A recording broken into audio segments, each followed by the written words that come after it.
అంత పెద్ద కార్యక్రమం జరిగిపోతుంది. దానికి కూడా మేము మంచి కార్యక్రమాల్లో మంచి ఆలోచన కూడా ప్లాన్ చేసినాము. నీకు అప్పుడు చెప్తా, ముందు నిన్నే పిలిచి చెప్తా నీకు. అప్పుడు నీకు నేనే పిలిచి ఇంటర్వ్యూ కూడా ఇస్తాను నీకు ఆ ప్రోగ్రామ్ మీద.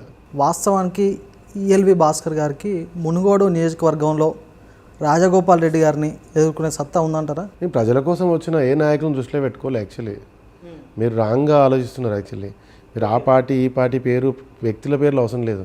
నా లక్ష్యం ఏంది, ప్రజల కోసం వచ్చిన నా ప్రాంతం అది. నేను పుట్టిన గడ్డ, నేను ఇన్ని సంవత్సరాలు పుట్టిన గడ్డ దూరమైనా తిరిగి వచ్చిన యాన్నో దగ్గర ఏదో ఒక దగ్గర ఒక మూల కారణం అనేది ఉంటుంది కదా. అదే అంటున్నా, మూల కారణం ఏంది, ఇట్స్ టైమ్ టు సర్వీస్ అన్నట్టుగా. కానీ మొత్తం ప్రజాసేవలోనే కొనసాగలేరు కదా. ప్రజాసేవ అంటే ఏంది, దానికి ఒక టైం వచ్చిన తర్వాత ప్రజలకి ఇంకా మనం గవర్నమెంట్స్ నుంచి మనం నుంచి అయితే ఇంకా బెస్ట్ సర్వీస్ ఇవ్వచ్చు మనం. కాబట్టి ఏంటంటే ప్రజాసేవ అనేది నేను ఆ టైం వరకు 4 సంవత్సరాల క్రితమే వచ్చిన కదా. ఎలక్షన్లు అంటే వేరే ఎలక్షన్లు ఎక్కడ నేను ప్రత్యక్షంగా పాల్గొనలే.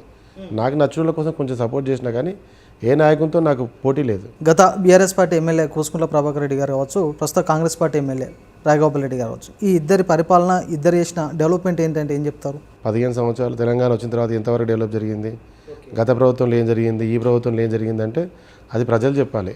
ఇప్పుడు నేను రాజకీయంగా ఎవరిని కౌంటర్ చేయదలుచుకోలే.